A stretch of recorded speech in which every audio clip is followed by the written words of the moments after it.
जय भारत। एग्जिस्टेंस में दो चीज़ें बड़ी महत्वपूर्ण हैं, एक वेव एंड सेकंड मैटर। दोनों के जो मॉलिक्यूल हैं उसमें एटम का बहुत बड़ा योगदान है। एटम एस्ट्रोलॉजी में आपका स्वागत है। मैं पवन निशांत। आज हम बात करेंगे 12 नंबर की। 12 नंबर मतलब लास्ट ज़ोडिएक साइन पाइसेस, यानी हमारे चार्ट का, हमारे नटाल चार्ट का लास्ट हाउस, द्वादश भाव। ज्योतिष के आधार पर तो मैं आपको बाद में समझाऊंगा, पहले मैं आपको कुछ साइंस के बारे में बताता हूँ। ये 12 नंबर में क्या है। 12 नंबर में है dark energy. Dark energy in the sense black energy. ये जो दुनिया अभी हम जो देख रहे हैं, इसमें 100 साल में बड़ा एडवांसमेंट हुआ है इसका।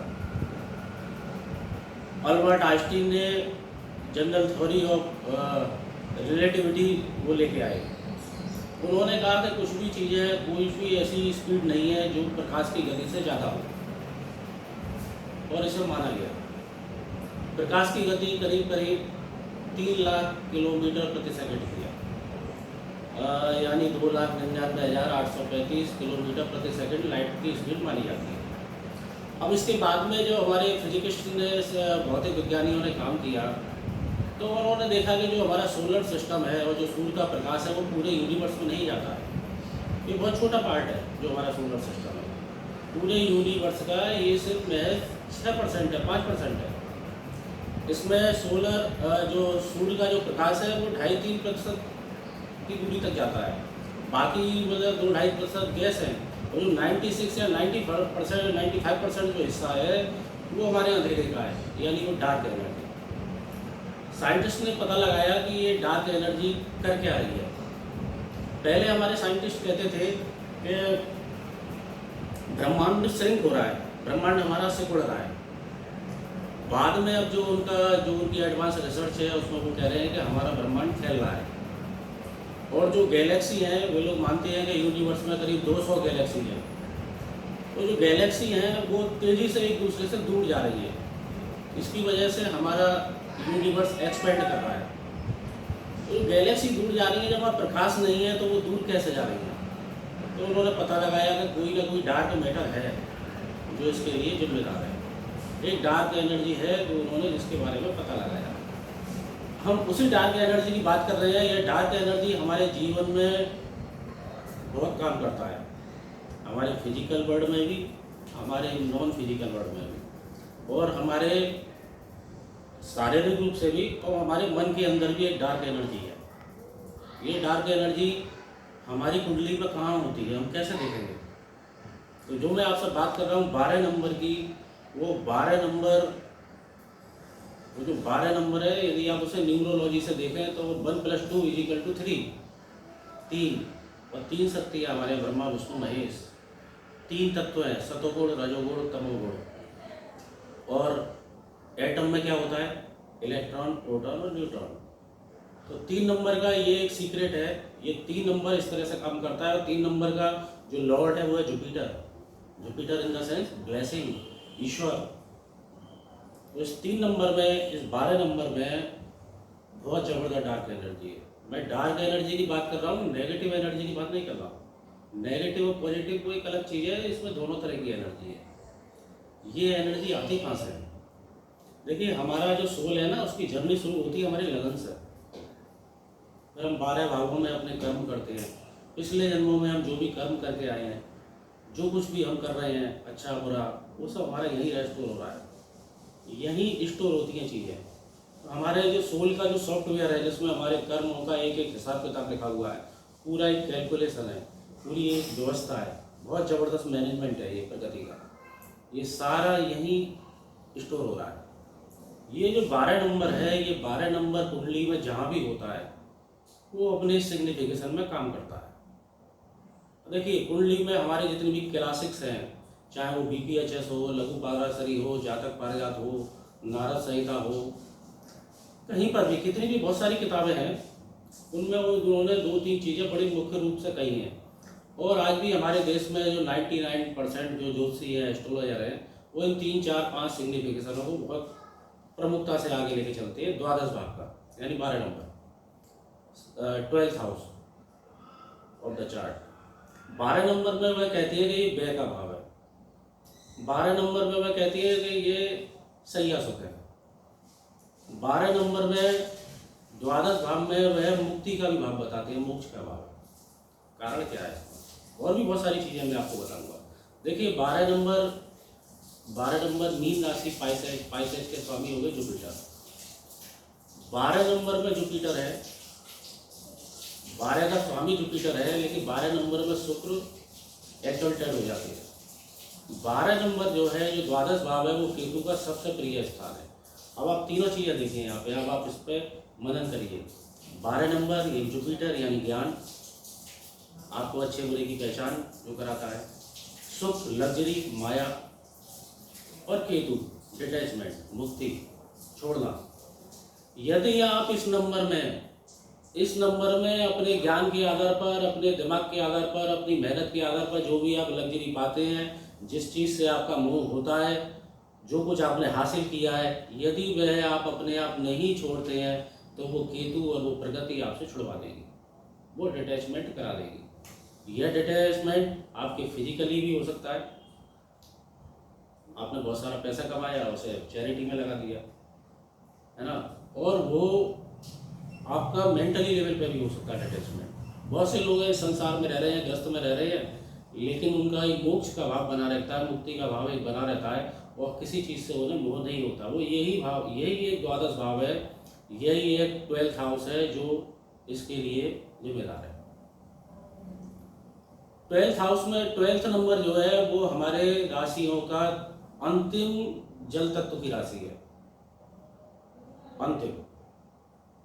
और मैंने जो आपको अभी साइंस के हिसाब से समझाया, वो मैंने स्पेस की बात बताई कि स्पेस में जो 96% 95% जो डार्क एनर्जी है, आप कहेंगे जी स्पेस का जल तत्व राशि से 12वें भाव से क्या मतलब है, क्या संबंध है?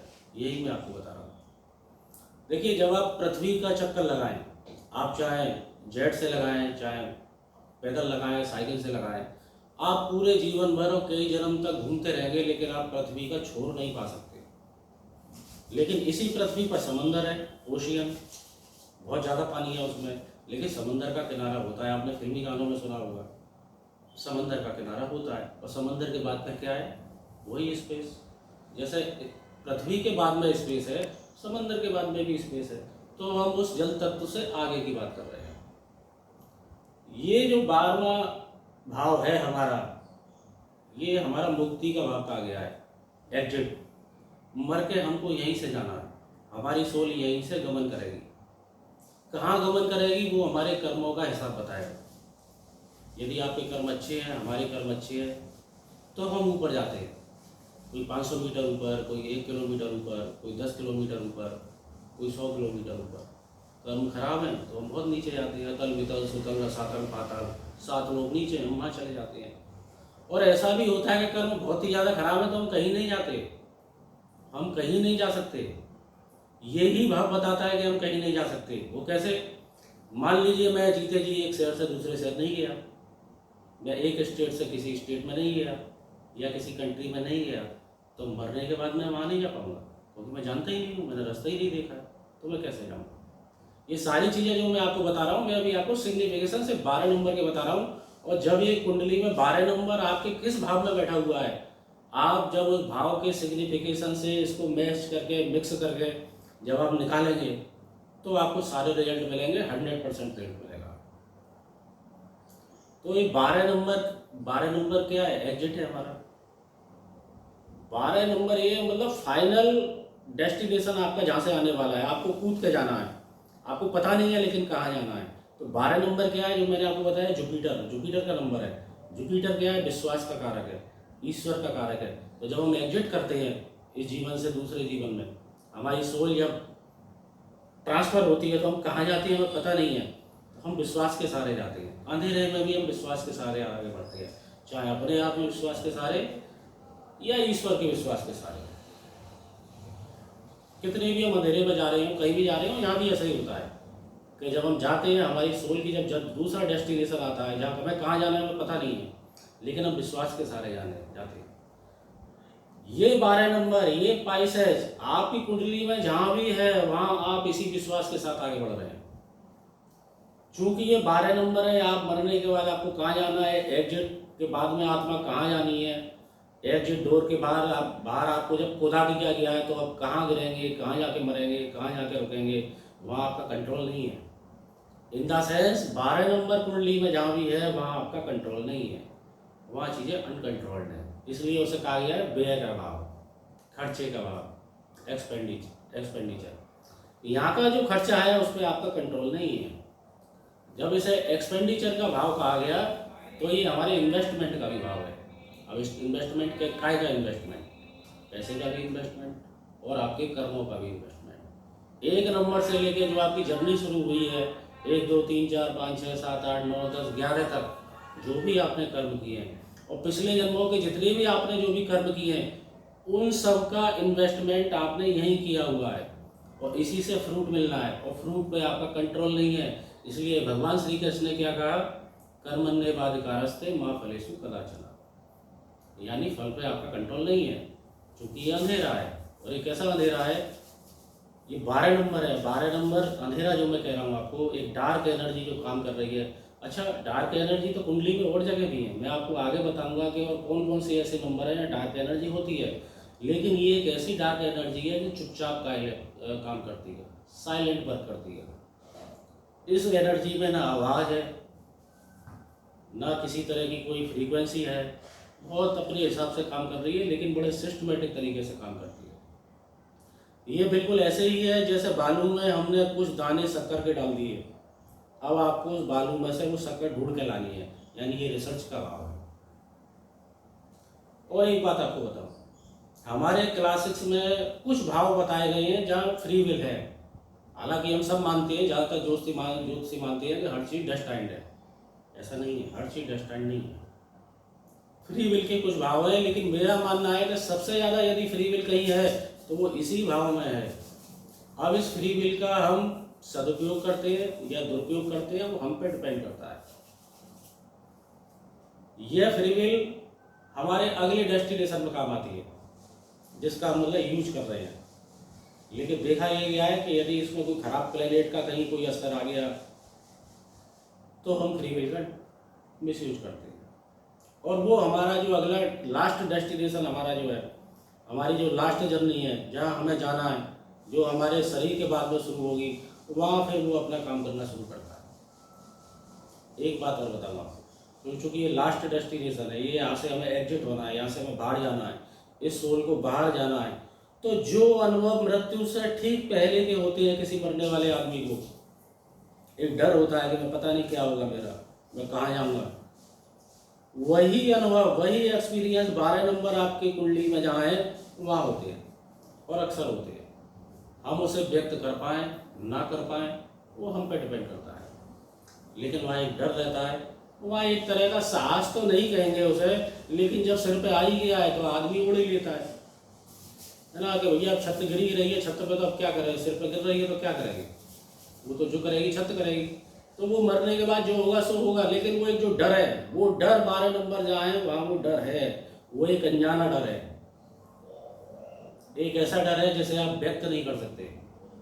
12 भाव कुंडली में जहाँ भी है उस भाव के सिग्निफिकेशन उठाइए और इस वाले सिग्निफिकेशन को उसमें मिक्स करके देखिए, चाहे वो 5वां भाव है, पहला भाव है, 10वां भाव है, 11वां भाव है, 8वां भाव है, आप देखिए वहाँ जो फियर है आपके अंदर वो इतना ज़बरदस्त है, इतना अनजाना डर है कि आप उसको डिकोड नहीं कर सकते, लेकिन आप डरते हैं वहाँ पर। ये डर पॉजिटिव भी है, ये डर नेगेटिव भी है। मैंने कहा ना कि वहाँ फ्री विल है, आप फ्री विल का अपने हित के लिए, अपने स्वार्थ के लिए किस तरह यूज करते हैं ये आप पे डिपेंड करता है। अब जब मैं स्वार्थ की बात कर रहा हूँ तो देखिए स्वार्थी तो है दुनिया में सभी लोग हैं, लेकिन सच्चे स्वार्थी नहीं है हम लोग। यदि हम सच्चे स्वार्थी होंगे तो फिर हम उसी फाइनल डेस्टिनेशन के लिए अपने स्वार्थ का यूज करेंगे कि हमें अपनी फ्री विल का कितनी अच्छी तरह से सदुपयोग करना है। 12वें भाव के लिए कहा गया है अज्ञात स्थान। अज्ञात स्थान मतलब एक ऐसी जगह, एक ऐसा एटमॉस्फेयर, अननोन एटमॉस्फेयर जिसे हमने पहले देखा था। अब अज्ञात स्थान के लिए की वजह से ही हम इसे आइसोलेशन का भाव भी कहते हैं।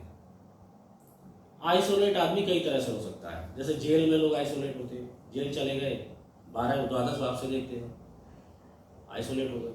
हॉस्पिटल चले गए, आइसोलेट हो गए। घर में बिस्तर पर पड़ गए, कुछ करने की स्थिति नहीं है, आइसोलेट हो गए। और इन तीनों में से कोई स्थिति नहीं है, तब भी हम अपने सबकॉन्शियस के लेवल पर हमेशा अकेलापन महसूस करते हैं। वो ये 12 भाव कुंडली में जहाँ भी होगा उस सिग्निफिकेशन में यही अकेलापन देगा, यही आइसोलेशन देगा। आप उसे देखिए, फ्रूट आपको प्रेडिक्शन कितनी अच्छी तरह निकलेगा, आप देखिए, ये आइसोलेशन का भाव है। यह जो भाव है 12 नंबर, इसमें इतनी मिक्स एनर्जी है। देखिए, इसमें प्योर एनर्जी नहीं है, डार्क एनर्जी भी है ना, लेकिन वो प्योर एनर्जी नहीं है। जुपिटर का है, जुपिटर स्वामी है, शुक्र यहाँ उच्च के हो जाती है, केतु की बड़ी अच्छी जगह है, ठीक है। तीनों की एनर्जी मिक्स है। और गुरु की जो एनर्जी है, जुपिटर की जो एनर्जी है, वो पूरी नहीं है, पूरी प्योर एनर्जी नहीं है जुपिटर की। जुपिटर की प्योर एनर्जी तो धनु में चली जाती है, सैजिटेरियस में। यहाँ तो बस बचा कुछ सा रहता है, आपको उसे किस तरह से यूज करना है, क्योंकि उसमें ज़्यादातर जो फ्लेवर है वो शुक्र का मिला हुआ है। जुपिटर माया और शुक्र माया का कारक है, लग्जरी का कारक है ना, चीज़ों को इकट्ठा करने का कारक है। तो जब हम शुक्र में ज़्यादा आदी हो जाते हैं, शुक्र के मोह माया में ज़्यादा लिप्त हो जाते हैं, ज़्यादा लग्जरी हासिल करने की सोचते हैं, तब हमारा केतु काम करता है। केतु फिर हमें डिटैचमेंट देता है। आप नहीं छोड़ेंगे तो केतु छोड़ा देगा, ये प्रकृति आपको छोड़ा देगी। यही प्रकृति का नियम है, नेचर इसी तरह से काम करती है कि हम किसी चीज़ को अपनी औकात से ज़्यादा, अपनी पात्रता से ज़्यादा जब हम चाहने लगते हैं, जब हम हासिल करने की कोशिश करते हैं, तो वह केतु का काम आता है, वहाँ पर 12 नंबर एक्टिवेट हो जाता है। अच्छा, 12 नंबर हम अपने शरीर में देखें तो हमारे शरीर का लास्ट स्थान है वो पैर है हमारे। पैरों से ही हम चलते हैं, स्पीड हमारी वहीं से मालूम पड़ती है। कई बार हमारे पैर बंधे होते हैं, कई बार हम सर पर भागते हैं। तो जहाँ भी 12 नंबर है वहाँ आपका ये आएगा। और एक चीज़ और आएगी, यहाँ एवरेज नहीं है कुछ भी 12 नंबर में, कि अभी 10 मिनट आप सुखी रहे, अभी 10 मिनट में दुखी हो गए, है ना, कि आपको एक एवरेज आपकी एक इनकम आ ही रही है तो आ ही रही है। यहाँ अप एंड डाउन्स बहुत है, क्योंकि अनकंट्रोल है ना। जो भी होगा एक्सट्रीम लेवल पे होगा। आप एक्सट्रीम लेवल पे अच्छे होंगे या एक्सट्रीम लेवल पे खराब होंगे। एक्सट्रीम लेवल पर आपको लग्जरी मिलेगी या नहीं मिलेगी, आपका डिटैचमेंट एक्सट्रीम लेवल पे होगा या नहीं होगा, क्योंकि अनकंट्रोल्ड है। यहाँ पर आपकी कंट्रोलिंग पावर काम नहीं करती है। और आप यदि इस भाव में जहाँ पर 12 नंबर बैठा हुआ है वहाँ यदि आप अपनी कंट्रोलिंग पावर का जबरन यूज करते हैं, जबरन में मैनेजमेंट करते हैं, तो वहाँ केतु ज़्यादा एक्टिवेट होता है। और केतु के एक्टिवेट होने का मतलब आप समझ ही रहे, केतु क्या क्या कराता है, वही डिटैचमेंट कराएगा, आपसे जबरन चीज़ों को छुड़ा देगा। तो हमने सबसे बड़ी बात यह क्या सीखी कि जहाँ भी 12 नंबर है वहाँ विश्वास है। देखिए, जब भी ये 12 नंबर एक्टिवेट होगा, आप चर दशा देखें, आप चर दशा देख लें, 12 नंबर एक्टिवेट हो रहा है, मीन राशि की चर दशा चल रही है, या मीन राशि का अंतरदशा आ गया है, या गुरु की महादशा चल रही है, या गुरु का अंतर चल रहा है ना, या गोचर में गुरु वहाँ आ गया है, या 12वें भाव में बैठे हुए प्लैनेट्स उनका टाइम पीरियड आ गया है, तो आप बगैर कुछ सोचे पिछला सारा छोड़ेंगे और एक नई यात्रा पर निकल पड़ेंगे। क्यों निकल पड़ेंगे? एग्जिट का भाव है, सोल यहीं से एक नई यात्रा पर जाती है। कभी भी देख लेना, कभी भी अपनी जन्मपत्री में देखिए, अपने परिवार के, अपने पड़ोसियों के जो क्लाइंट्स आते हैं उनका आप देखना, जब भी ये पीरियड शुरू होगा आदमी एक अनजान विश्वास के सहारे एक नई यात्रा पर निकल लेगा, कोई नया काम शुरू कर देगा। पुरानी नौकरी छोड़िए, वो नया का मालूम नहीं है लेकिन निकल गया। यह भाव जब जब एक्टिवेट होता है आदमी को गुमनामी में भी ले जाता है एक्सट्रीमली, और हाइट में भी ले जाता है। आप बॉलीवुड में देख लीजिए, बॉम्बे में हीरो बनने के लिए, हीरोइन बनने के लिए, संगीतकार बनने के लिए, डायरेक्टर बनने के लिए हजारों लोग जाते हैं साल में, हजारों, बगैर किसी सारे के जाते हैं। कोई उनका जान पहचान वाला नहीं होता है। बहुत से लोग डूब जाते हैं गुमनामी में, कुछ सितारे हैं जो लाइट में आ जाते हैं। यही 12 नंबर काम करता है वहाँ पर, उनका यही 12 नंबर। आप चाहे किसी भी हीरो हीरोइन का, किसी भी पर्सनैलिटी की आप कुंडली देखेंगे आपको ये भाव प्रोमिनेंटली 12 नंबर वहाँ नजर आएगा। और प्रकृति ने, ईश्वर ने इस पृथ्वी पर जितने भी लोग हैं सबको ये 12 नंबर समान भाव से बांटा हुआ है। कोई ऐसी जन्मपत्री नहीं है जिसमें 12 नंबर ना हो। बगैर 12 नंबर के जन्मपत्री पूरी बनती ही नहीं है, हमारा चार्ट पूरा बनता नहीं है। लेकिन इस भाव में हमने क्या डाला हुआ है, क्या स्टोर किया हुआ है, पिछले जन्मों से हम क्या स्टोर करते हुए आ रहे हैं, किस तरह का हम इसमें कर्म डालते हुए आ रहे हैं, वो आपके ऊपर है। वो आप पे डिपेंड करता है कि आप क्या लेके आए हैं इसमें। इसलिए मेरा आपसे कहना है कि ये जो डार्क एनर्जी है, हम इस डार्क एनर्जी में वो ढूंढें, वो सर्च करें, उसका रिसर्च करें जो पॉजिटिव रास्ते की तरफ जाता हो। नेगेटिविटी है यहाँ पे, मैंने नहीं कहा कि नेगेटिविटी नहीं है, लेकिन उतनी पॉजिटिविटी है और हमें, लेकिन ये पता नहीं है, उसका रेसो हमें नहीं मालूम। जैसे वैज्ञानिकों को ये नहीं मालूम कि जो 95% रेस्ट यूनिवर्स है जिसमें अंधेरा है, जिसमें ये डार्क एनर्जी काम करती है, उसमें कितनी पॉजिटिव है कितनी नेगेटिव है, वो साइंस वाले अभी तक नहीं ढूंढ पाए हैं। हम तो एस्ट्रोलॉजी के हिसाब से बात कर रहे हैं और हम तो, हमारे साथ तो ये है ना कि हम पिछले जन्मों में क्या करके आए हैं, पता नहीं कब हमारी सोल आई इस पृथ्वी पर, 1000 साल पहले, 10,000 साल पहले, 10 लाख साल पहले, हमें क्या पता है। लेकिन हम जो करते आ रहे हैं वो यहाँ पर मैनिफेस्ट हो रहा है। और एक और बात आपको बहुत बढ़िया बताऊँ, वो ये है कि ये जो 12 नंबर है, देखिए पेंडिंग कर्मा के कुंडली में बहुत से भाव बताए गए हैं, कोई ऐसा क्लासिक नहीं है जिसमें पेंडिंग कर्मा के भाव ना बताए गए हों। वो क्या कहते हैं, छठा भाव और 8वां भाव। मैं भी मानता हूँ छठा और 8वां भाव, लेकिन इससे बड़ा पेंडिंग कर्मा का कोई दूसरा भाव नहीं है। आप अपनी कुंडली में, अपने चार्ट में वो 12 नंबर देखिए कहाँ है। वो 12 नंबर जिस भी भाव में है, जिस हाउस में है, उससे रिलेटेड जो सिग्निफिकेशन है, वो सारी चीज़ें आप पिछले जन्मों से जो लेके आए हैं वो इस जन्म में आपको भोगनी है, आपको उनका भोग करना है। अच्छा बुरा है वो आपके कर्मों पर डिपेंड करता है, आपको उनको भोग करना है और वो यही चीज़ें ओवर हो जानी है, यही खत्म हो जाएंगी, वो अगले जन्मों में कैरी फॉरवर्ड नहीं होंगी। अब आप कहेंगे साहब आप, मैं तो अंधेरे में तीर मार रहा हूँ, आप कैसे पता लगाएंगे? आप ऐसे ही पता लगाएंगे कि 12 नंबर देखिए आपकी जन्मपत्री में कहाँ है। जन्म कुंडली में 12 नंबर जहाँ भी है उसके सिग्निफिकेशन उठा लीजिए, उसके जितने भी सिग्निफिकेशन है उनसे रिलेटेड काम आप कर चुके हैं, ये आपका चल रहा है, प्रोमिनेंट है, वो बहुत प्रोमिनेंटली आपने वो काम किया है, बड़ा ध्यान लगा के वो काम किया है, और वो आप चूंकि वो आगे कैरी फॉरवर्ड नहीं होना है, वो आपने भोग लिया है, या भोगने वाले हैं या भोग रहे हैं। और इस नंबर में जितने भी ग्रह बैठे हैं, मान लीजिए सूर्य बुध मंगल बैठे हैं, तो या गुरु शुक्र शनि बैठे हैं, या 4 ग्रह बैठे हैं, या 5 बैठे हैं, या 1 ग्रह बैठा है, उस ग्रह से रिलेटेड जो सिग्निफिकेशन है, उस ग्रह के जो कारक हैं, जितने भी कारकत्व हैं, उन सब का भोग आपको इसी जन्म में करना है, वो आगे कैरी फॉरवर्ड नहीं होगा। यही सोल की एक जर्नी है जिसे हम इन 12 भावों में देखते हैं। सोल जिसने जन्म लिया लग्न में, और ये उसका लास्ट डेस्टिनेशन है 12, यहाँ से उसे फिर जाना है। सोल की जर्नी तो चलती रहेगी जब तक इन 12 भावों के एक एक पूरा कारकों को आप भोग नहीं लेंगे। क्योंकि इस पृथ्वी पर जो भी है, हम जितने भी लोग हैं, कोई व्यक्ति ऐसा नहीं है जिसका कोई पेंडिंग कर्म ना हो, कोई व्यक्ति ऐसा नहीं है जिसका कोई पाप कर्म ना हो। ठीक है, पाप कर्म हमारे ज़्यादा हैं, हालांकि पुण्य कर्म तो हमारे हैं ही। यदि हमारे पुण्य कर्म हम लेके नहीं आए हुए तो हम इंसान ही क्यों बनते। क्योंकि इंसान के पास में कल्पना शक्ति है, और कल्पना शक्ति कहाँ से आती है? मेधस से, जो यहाँ है। मेधस में क्या होता है? वही जल तत्व जो इस 12वें नंबर का है। जल तत्व तो कर्क राशि भी है, जल तत्व तो वृश्चिक राशि भी है, लेकिन ये 12 नंबर ये ओशियन है, ये समंदर है।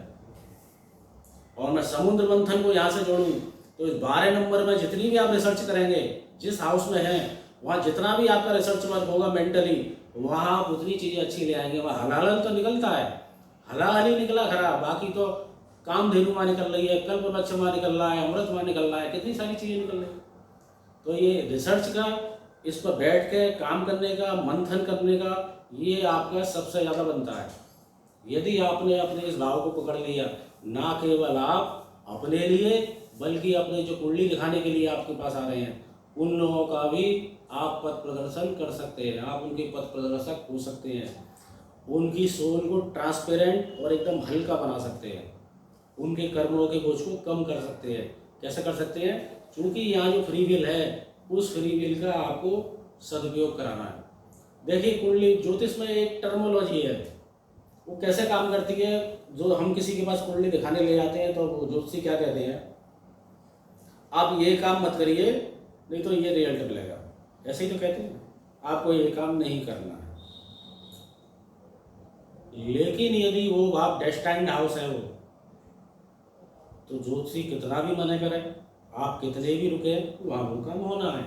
12 नंबर एक ऐसा ही है, जो आप लिखा के लाए हैं वो होना है। डेस्टाइन्ड पूरा पूरा है, लेकिन यहाँ फ्री विल है, क्योंकि यहाँ समुद्र मंथन है, क्योंकि यहाँ अंधेरा है। यदि कोई चीज़ आपको दिख रही है तो आप उसका क्या करेंगे, क्या उस पर रिसर्च करेंगे जो दिख रहा है आपको, कितना कर लेंगे, एक सतही रिसर्च कर लेंगे। आखिर ये जो एक दुनिया बनी हुई है, ये 300-400 साल में हमारी दुनिया में जितना इतनी एडवांस हुई है, इतनी टेक्नोलॉजी आई है, ये अंधेरे से ही आई है, अंधेरे पर रिसर्च करके ही आई है। आप देखिए पिछले 100-150 सालों में इसी रिसर्च की वजह से पहले इलेक्ट्रिसिटी आई, Michael Faraday, Edison, Thomas Alva Edison, उसके बाद निकोला टेस्ला, इन्होंने इलेक्ट्रिसिटी दी, एक ने डीसी दिया, एक ने एसी दिया। सेकंड, अब आज हम जिस एरा में जी रहे हैं उसमें इंटरनेट है, उसमें भी यही मॉलिक्यूल काम करते हैं, उसमें भी यही एटम काम करता है, इंटरनेट है। और फ्यूचर की टेक्नोलॉजी क्या आने वाली है, नैनो टेक्नोलॉजी।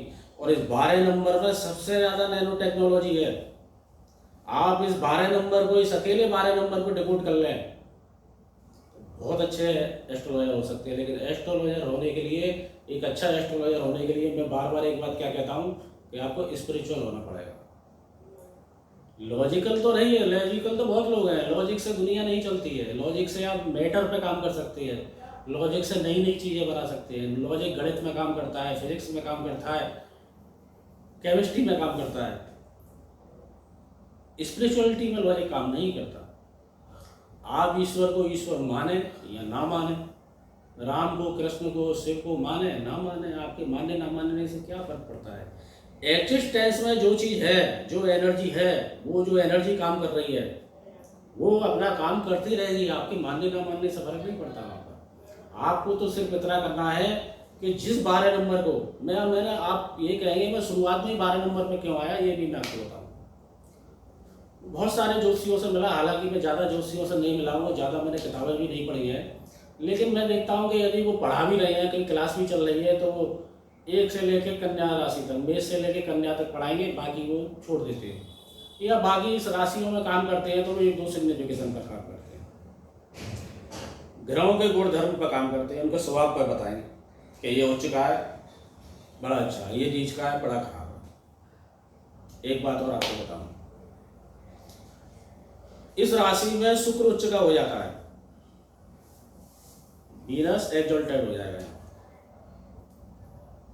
आपको लग्जरी तो दे रहा है, आपको लग्जरी दे रहा है। अब ये भी हो सकता है कि आपके बहुत सारे ग्रह खराब हैं, तो वो आपको, वो कहते हैं ना बेमुल्क का बादशाह, आपके पास कुछ नहीं है लेकिन सब कॉन्शियस लेवल पर आप बादशाह हैं। बस्ट स्थिति वो हो सकती है कि पैसा नहीं है घर में, लेकिन घर में 4 पकवान ही बनेंगे, रोज 4 सब्जियां बनेंगी, चुपड़ी रोटी खाएंगे, बढ़िया तरह से लाएंगे, चाहे उधार मांग के लाना पड़े। सब कॉन्शियस लेवल पर आपको बादशाह बना रहा है। वो फिजिकली आपके पास है या नहीं है। लेकिन मैं दूसरी बात कह रहा हूँ, ये शुक्र, ये वीनस जब एग्जॉल्ट हो रहा है तो ये आपको चीज़ों का एक सतही नॉलेज देता है, और वही जो नीच का है वो आपको रिसर्च की तरफ ले जाता है। इसलिए यहाँ आप देखिए प्रकृति की क्या खूबसूरती है कि गुरु की राशि है, शुक्र उच्च का है और केतु साथ में दे दिया है। आप चीज़ों का दुरुपयोग ना कर पाए, आप चीज़ों को अपनी औकात और अपनी पात्रता से ज़्यादा इकट्ठा ना कर पाए, इसलिए उन्होंने क्या किया, केतु साथ में दिया। और केतु क्या है, सर्जरी का भी कारक है। केतु हाफ करा देता है चीज़ों को। आपने इतनी प्लानिंग बनाई, उसने 50% गायब कर दिया। तो ये जो 12 नंबर है, ये 12 नंबर पर मैं आपको आगे बताऊंगा कि कुंडली में, चार्ट में ये 12 नंबर कहाँ होगा तो क्या करेगा। लेकिन एक चीज़ और है, इस एक ही 12 नंबर, मैंने आपको सिग्निफिकेशन बताए, 12 नंबर हो या द्वादश भाव हो, एक ही बात है, दोनों एक ही चीज़ है, इसमें कोई ज़्यादा फर्क नहीं है। 12 नंबर के सिग्निफिकेशन मैंने आपको क्या क्या बताए? सही आंसर, एग्जिट डोर, डिटैचमेंट, मुक्ति का भाव, मोक्ष का भाव, इन्वेस्टमेंट, व्यय, रिसर्च, फ्री विल, डेस्टाइन, है ना, जल तत्व है। समंदर के पानी का आप देखा, समंदर की आप लहरों को देखें, आप इसमें अपने आप किस तरह से इस भाव में ये सब चीज़ें मैनिफेस्ट हो रही हैं। मंथन करेंगे, मंथन है, समुद्र मंथन हुआ है, आप यहाँ मंथन करिए, रिसर्च का बहुत ज़बरदस्त भाव है ये। किसी व्यक्ति के यही 12 नंबर 8 में आ जाए, 8 भाव तो नेचुरली रिसर्च का है, और वहाँ ये आ गया तो आप समझिए 2 तरह की एनर्जी जब काम करेंगी तो किस तरह काम करेंगी। आप उसको रजनीश को लीजिए, 8वें भाव में कितने ग्रह बैठे हुए, यही 12 नंबर आपके छठे में आ जाए तो चीज़ों को बहुत अच्छा नहीं करेगा, वो एकदम लाइफ को अलग सरफेस पे ले जाके काम करेगा। अब काम आप इसमें ये देखें कि आपकी कुंडली में यदि कोई ग्रह आ गया है तो जो कुछ मैं सिग्निफिकेशन के हिसाब से आपको बता रहा हूँ उसमें थोड़ा बहुत इसमें हेरफेर होना है, लेकिन सिग्निफिकेशन, राशि के सिग्निफिकेशन, द्वादश हाउस के सिग्निफिकेशन, मीन राशि के सिग्निफिकेशन और आपके उस हाउस के सिग्निफिकेशन काम उसी तरह से करेंगे। ये दोनों सिग्निफिकेशन मिलके हाउस के सिग्निफिकेशन को ड्राइव करेंगे, ये ड्राइवर का काम करेंगे, उनको राइट कराएंगे। अगले एपिसोड में मैं आपको बताऊंगा कि ये चार्ट में किस तरह से काम करता है, लेकिन अभी आपके लिए इतना काफ़ी है। आप इस पर बहुत लंबी एक रिसर्च भी कर सकते हैं, लगातार आप इसे काम करिए। ज्योतिष के लिए, ज्योतिष सीखने के लिए, ज्योतिष में काम करने के लिए सबसे पहले हम अपने जीवन पे इन चीज़ों को हमें समझना चाहिए। आसपास के लोगों के लाइफ में देखें कि चीज़ें किस तरह काम कर रही हैं। हम जो सूत्र लेके आए हैं, हमने किसी सूत्र को जिस तरह से डिकोड किया है वो कितना काम कर रहा है। यदि काम नहीं कर रहा है तो उसकी क्या वजह हो सकती है। ये नहीं कि आप आउटराइट कह दें कि भाई नहीं ये चीज़ ऐसे काम नहीं करती, ऐसा नहीं है। कुंडली में क्या है, कृष्ण मूर्ति में सिखाया जाता है कि उसमें हाउस ग्रुपिंग है, और वैसे भी सारे ग्रह मिला के तो हमारी पर्सनैलिटी और हमारा भाग्य बना रहे हैं, हमारे आसपास का एटमॉस्फेयर जो बना रहे हैं वो सारे ग्रह एक साथ मिलकर बना रहे हैं। लेकिन हर ग्रह का अपना रोल है, हर राशि का अपना रोल है, कोई साइन ऐसा नहीं है जो महत्वपूर्ण ना हो, और उसमें भी 12 है। तो इसलिए मैंने ज्योतिषी लोग जब शुरू करते हैं, 1 नंबर से शुरू करते हैं और 6, 7, 8 तक आते जाते हैं तो थक जाते हैं, और बाद के राशियों में, बाद के साइन में फिर वो 2-3 चीज़ें बात बताते हैं। इसलिए मैंने बिल्कुल उल्टा शुरू किया है, 12 से 12, 11, 10 इस तरह से पूरी सीरीज चलेगी।